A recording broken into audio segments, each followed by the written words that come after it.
Picture dis. Es el 186 a.C. Eres un padre romano. Tu familia es respetada, rica, conectada con los nombres correctos, los círculos correctos, el poder correcto.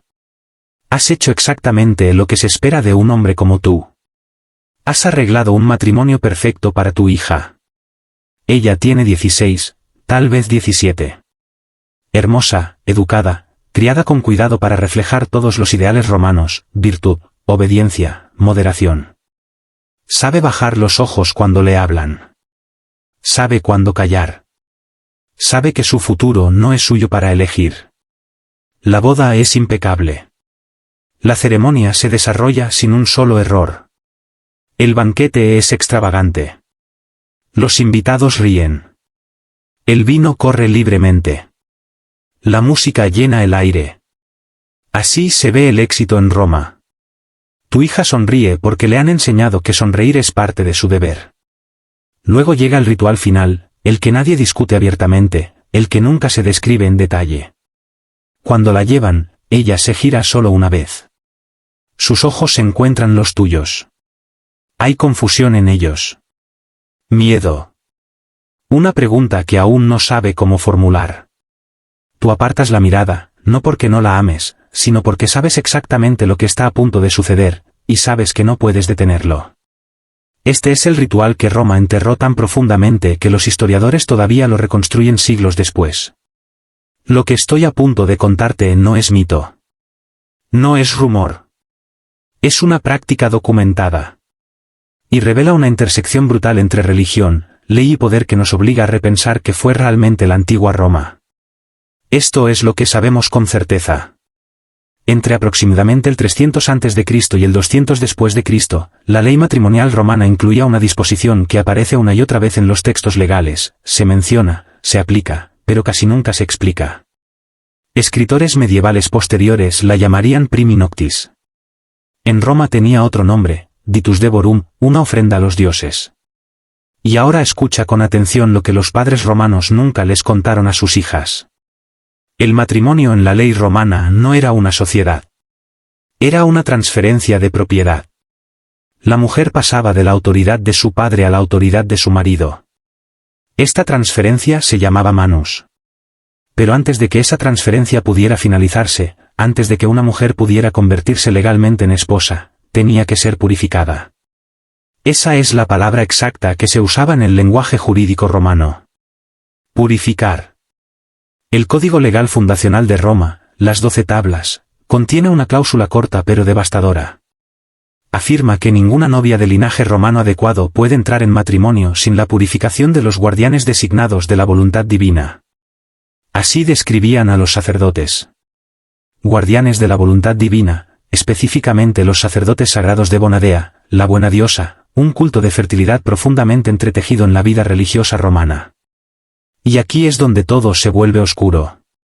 La religión romana era transaccional. Dabas algo a los dioses y los dioses te daban algo a cambio. Grano por fertilidad, vino por victoria, animales por protección. Un intercambio limpio y brutal. Pero en el caso del matrimonio, la ofrenda no era ganado. No era vino. Era la propia novia. Imagínalo. Tienes 16 años. Te han entrenado toda tu vida para obedecer. Conoces tu deber. Conoces tu lugar. Pero nadie te contó esta parte. Nadie te explicó que antes de pertenecer a tu marido, perteneces a los dioses. Y los dioses exigen prueba. La ley se niega a explicar cómo se ve esa prueba. La arqueología sí. Por todo Roma, bajo los principales templos, los investigadores han descubierto cámaras subterráneas construidas con propósito. No son criptas funerarias. No son almacenes. No son espacios accidentales. Son algo completamente distinto. Lechos de piedra tallados directamente en la roca sólida. Canales cortados en el suelo para el drenaje de líquidos. Puertas diseñadas para cerrarse solo desde fuera. En 2003, excavaciones bajo el templo de Bonadea en el Monte Aventino descubrieron una de estas cámaras completamente intacta.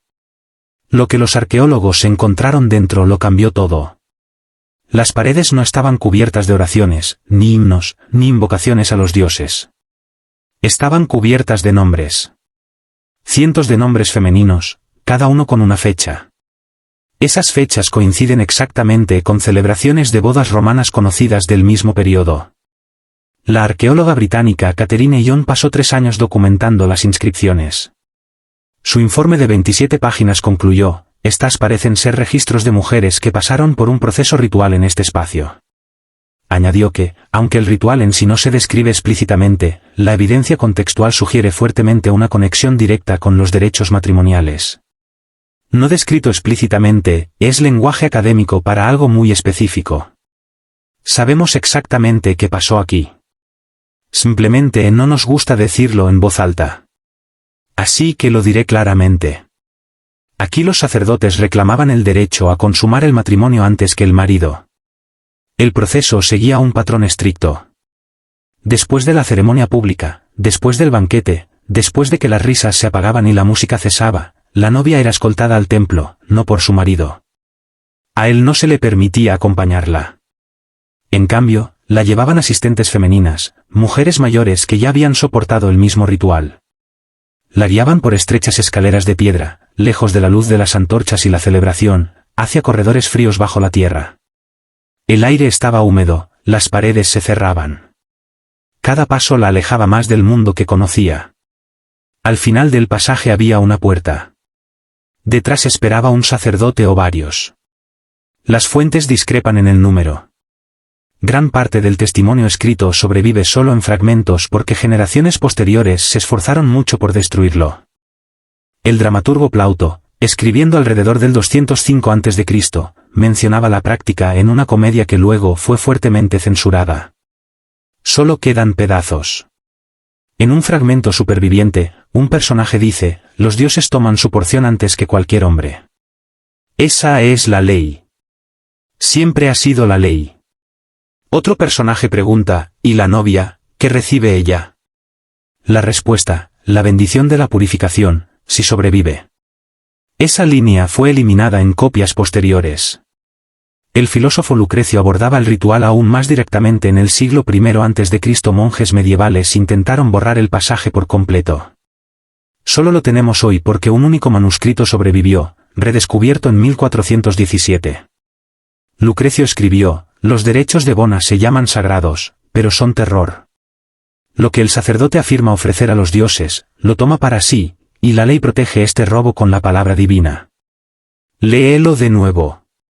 La ley protege este robo con la palabra divina. Ahora entiende cómo funcionaba este sistema. Eres un padre romano. Sabes que este ritual existe.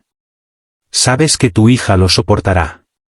Pero no puedes negarte porque no lo llaman violencia. Lo llaman religión. No es agresión. Es purificación. No es crimen. Es ley divina. El sistema está perfectamente aislado contra la resistencia. Los sacerdotes reclaman santidad. La ley impone silencio. La sociedad lo llama tradición. Y las chicas desaparecen en cámaras bajo los templos. Lo que hace tan difícil reconstruir esta práctica no es la falta de evidencia. Es el silencio que se diseñó alrededor de ella. Las mujeres romanas que sobrevivieron al ritual no solo se desanimaban a hablar. Les estaba legalmente prohibido. En el 169 a.C., la Lex Boconia introdujo disposiciones estrictas sobre el secreto religioso. Cualquier mujer que revelara los misterios de los ritos sagrados podía ser acusada de impietas. Las penas eran severas: exilio, pérdida de propiedad, en algunos casos muerte. Por eso el registro histórico se ve así. Las víctimas fueron silenciadas por la ley. Los perpetradores cubrieron sus acciones con santidad y los hombres que escribieron la historia eran o participantes en el sistema o beneficiarios de él.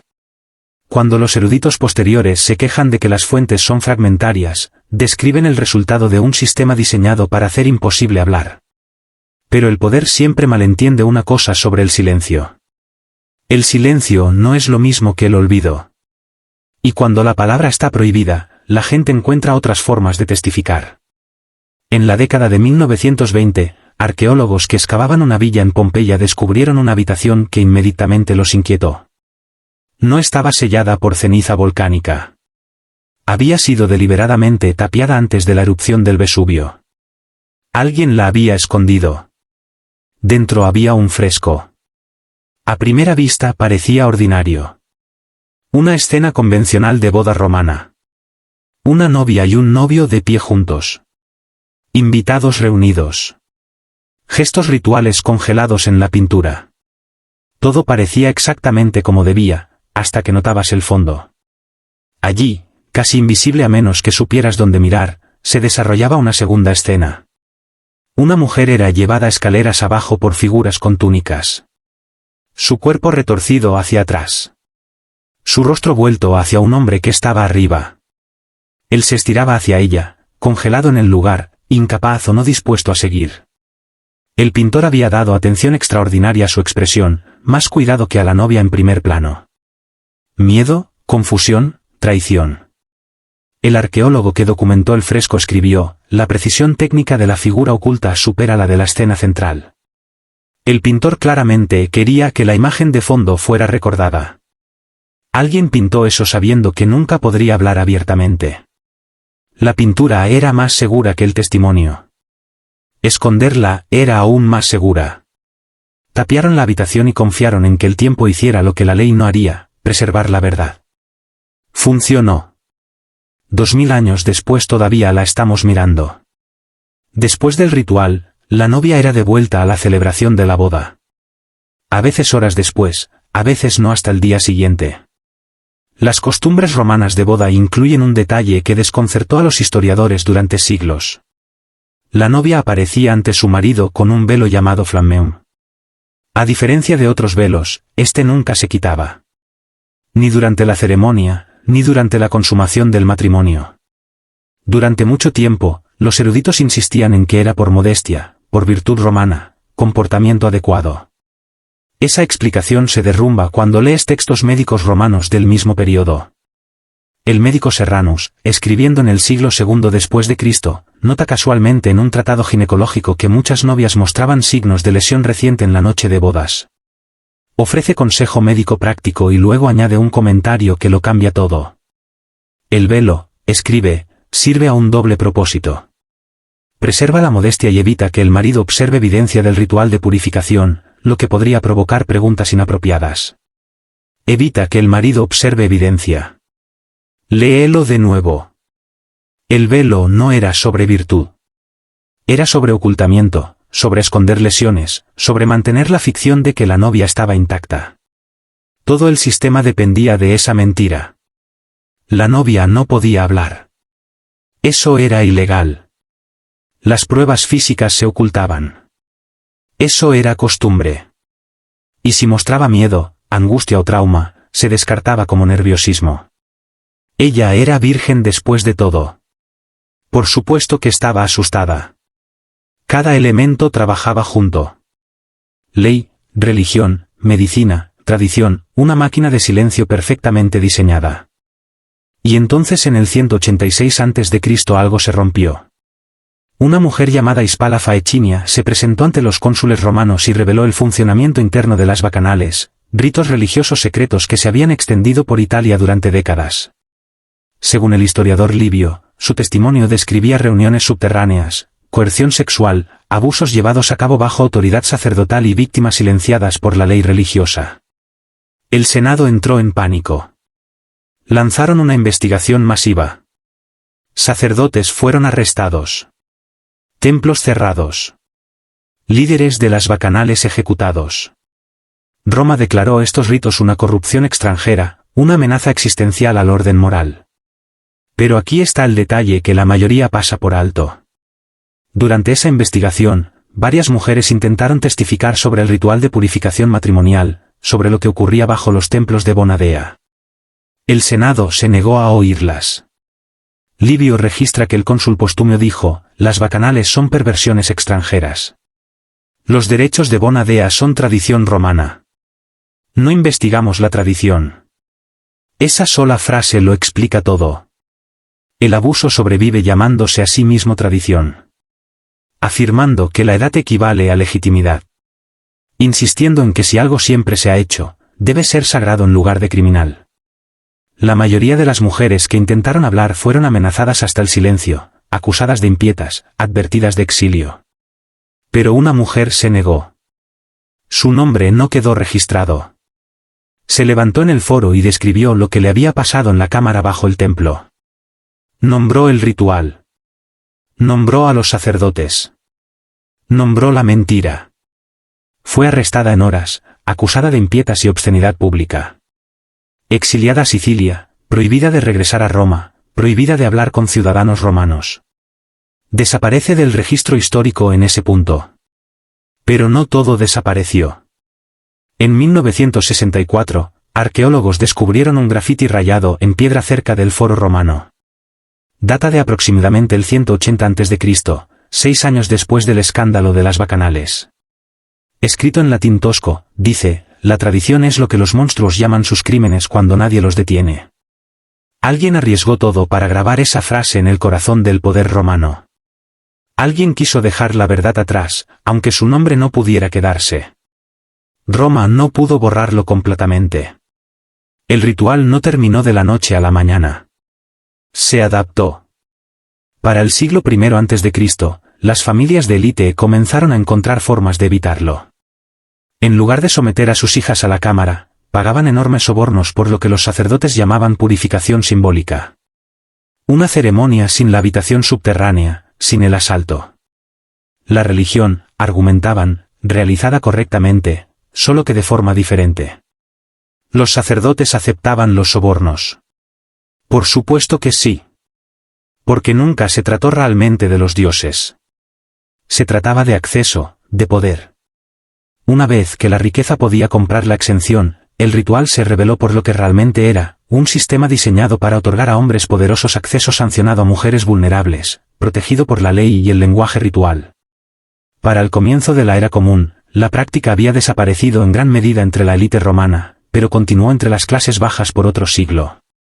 Las familias pobres no podían permitirse sobornos.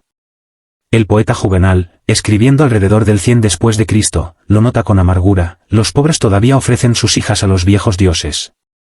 Los ricos ofrecen oro en su lugar. Incluso los dioses prefieren el dinero a la virtud. La práctica no terminó porque Roma la encontrara inmoral. Terminó porque los hombres ricos decidieron que no querían que les pasara a sus propias hijas. Mientras le pasara a los hijos de otros, era tradición. Cuando amenazaba a los suyos, se volvía negociable. Eso te dice exactamente a quién estaba diseñado para proteger el sistema.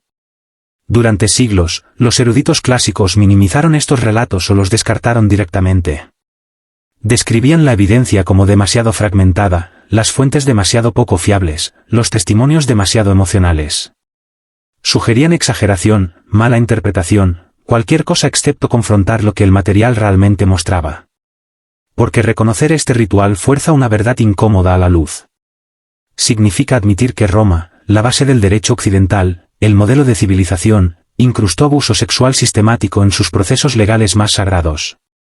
Significa reconocer que el matrimonio romano no era un arreglo familiar privado ni una unión entre iguales. Era una transacción, y la violencia sancionada por el Estado era un prerequisito. Esa realización amenaza la historia que Roma contaba sobre sí misma y la historia que civilizaciones posteriores heredaron sin hacer demasiadas preguntas. Por eso los historiadores miraron hacia otro lado. Pero en las últimas 2 décadas se ha vuelto más difícil justificarlo. Nuevos descubrimientos arqueológicos, métodos de datación mejorados, análisis feministas y centrados en el trauma de textos antiguos. Cuando lo pones todo junto, el patrón se vuelve imposible de ignorar. Las cámaras son reales. Las inscripciones son reales. El lenguaje legal es real. Los nombres de las mujeres tallados en piedra son reales. En 2018, un equipo de investigación afiliado a la American Academy in Law publicó el estudio más completo jamás realizado sobre el ritual Ditus Devorum. Analizaron códigos legales, evidencia arquitectónica, fragmentos literarios, escritos médicos y registros epigráficos. Su conclusión fue cuidadosamente redactada y devastadora. La evidencia disponible sugiere fuertemente que los rituales religiosos de purificación prematrimonial en la cultura romana incluían agresión sexual a novias por autoridades religiosas, sistematizada a través de estructuras legales, sociales y religiosas que eliminaban la posibilidad de rechazo o rendición de cuentas. Ese es lenguaje académico para «esto sucedió». No fue accidental. No fue raro. No fue simbólico. Fue institucional. Y fue malvado. Pero esta historia no es solo sobre lo que hizo Roma. También es sobre quienes resistieron. Sobre la mujer que se levantó en el foro y dijo la verdad, sabiendo que destruiría su vida. Sobre el artista que pintó el fresco oculto y lo selló, confiando en el tiempo más que en la ley. Sobre la persona que grabó una frase en piedra cerca del foro romano, arriesgándolo todo para dejar una advertencia. Sobre las familias que pagaban sobornos en silencio, que doblaban las reglas, que rompían la tradición porque amaban a sus hijas más de lo que temían el castigo divino. Sobre los historiadores que preservaron fragmentos de textos prohibidos, incluso cuando copiarlos podía traer condena. Ninguno de ellos pudo detener el sistema solo. Pero lo documentaron. Dejaron huellas. Se negaron a dejar que desapareciera por completo. Y 2000 años después, esas huellas todavía hablan. Párate hoy en Roma. Sube al monte Aventino. Visita las ruinas del templo de Bonadea. Sobre la tierra son solo columnas rotas y piedras dispersas, un sitio turístico, una nota al pie en guías. Pero debajo yace la cámara excavada. Si bajas allí, si te paras en ese espacio, todavía puedes ver los nombres tallados en las paredes. Cientos de ellos. Julia, Cornelia, Flavia, Fulvia, nombres rayados apresuradamente, nombres cuidadosamente grabados. Sin títulos familiares, sin honores, solo prueba de existencia. No rebelión, no acusación. Solo, esto me pasó a mí. No podían hablar. No podían testificar. No podían negarse. Pero de todos modos tallaron sus nombres en piedra, esperando que alguien algún día los viera y entendiera. Nosotros somos ese algún día. Y entender trae responsabilidad. Porque el ritual romano de purificación matrimonial no es único por ser inusualmente cruel. Es único porque sobrevivió suficiente evidencia para que podamos reconstruirlo. La maquinaria detrás no es antigua. Abuso disfrazado de tradición, protegido por autoridad religiosa, impuesto por la ley, mantenido a través del silencio. Ese patrón es universal. Aparece en cada cultura, en cada era, bajo diferentes nombres. La pregunta nunca ha sido si sucedió. La pregunta es si estamos dispuestos a mirar. ¿Somos lo suficientemente valientes para investigar nuestras propias tradiciones? ¿Estamos dispuestos a examinar prácticas que nos han dicho que son sagradas y preguntar si realmente son morales? ¿Somos lo suficientemente fuertes para nombrar el abuso incluso cuando lleva el lenguaje de la fe, la cultura o la historia? Roma no pudo responder honestamente a esas preguntas. ¿Podremos nosotros? Durante siglos, la historia de Roma fue una de orden, de razón, de ley y civilización triunfando sobre el caos. Esa historia dejaba muy poco espacio para las voces de las mujeres, especialmente de mujeres cuyo sufrimiento contradecía el mito. Por eso sus nombres se omitían, sus testimonios se borraban, sus experiencias se reducían a notas al pie, si se mencionaban. Pero la piedra recuerda. La pintura recuerda. Los fragmentos recuerdan. La historia no solo la escriben los que tienen poder. A veces la rayan en las paredes aquellos que no tenían otra forma de hablar. La mujer exiliada a Sicilia no vivió para ver justicia. El artista que selló el fresco nunca afirmó su nombre. La persona que grabó ese grafiti no dejó registro de quién era. Pero entendieron algo esencial. La verdad no necesita permiso para sobrevivir. Solo necesita testigos. Y ahora nosotros somos esos testigos. Porque una vez que ves el patrón, no puedes dejar de verlo. Una vez que entiendes cómo funcionaba el sistema, cómo cada elemento reforzaba a los otros, las excusas se derrumban. Esto no fue un malentendido desafortunado. No fue una práctica marginal. No fue simbólico. Fue diseñado. La ley definía el ritual. La religión lo santificaba. La medicina ocultaba su evidencia. La sociedad imponía silencio y el poder se beneficiaba de cada parte de la máquina. Por eso duró tanto tiempo. Y por eso no terminó porque Roma se volviera más moral. Terminó porque hombres poderosos decidieron que no querían que las reglas se aplicaran a sus propias hijas. Eso no es reforma. Eso es interés propio. Y nos dice algo profundamente incómodo sobre cómo a menudo persisten los sistemas de abuso. No porque todos estén de acuerdo con ellos, sino porque aquellos con el poder para detenerlos aún no están afectados, hasta que lo están. Las mujeres cuyos nombres permanecen en las paredes no fueron víctimas pasivas. Se les negó agencia. Sí, fueron silenciadas. Sí. Pero aún resistieron de las únicas formas disponibles para ellas. Dejaron registros. Dejaron advertencias. Dejaron prueba. Y su prueba sobrevivió al Imperio Romano. Su testimonio sobrevivió a las leyes romanas. Su resistencia aguantó 2000 años de silencio. Las escuchamos. Y escucharlas significa negarse a dejar que esto se descarte como crueldad antigua sin relevancia moderna. Significa reconocer el patrón cuando aparece de nuevo en instituciones que reclaman santidad, en tradiciones que exigen obediencia, en sistemas que castigan el hablar y recompensan el silencio. Significa hacer las preguntas que Roma se negó a hacer. ¿Quién se beneficia? ¿Quién es silenciado? ¿A quién le dicen que el sufrimiento es sagrado? Los nombres en esas paredes no se tallaron para compasión. Se tallaron para recuerdo, para reconocimiento, para verdad vista, para reconocimiento de que lo que pasó fue real y equivocado. Se tallaron para nosotros. Por eso dilo claramente, sin calificación, sin eufemismos. Esto estuvo mal. Esto nunca debió haber sucedido. Y lo recordaremos no como víctimas silenciosas, sino como sobrevivientes que dejaron evidencia. Como mujeres que tallaron verdad en piedra cuando la palabra estaba prohibida. Como resistentes que se negaron a ser completamente borradas. Sus nombres permanecen. Sus voces permanecen. Y ahora, finalmente, también permanece la verdad.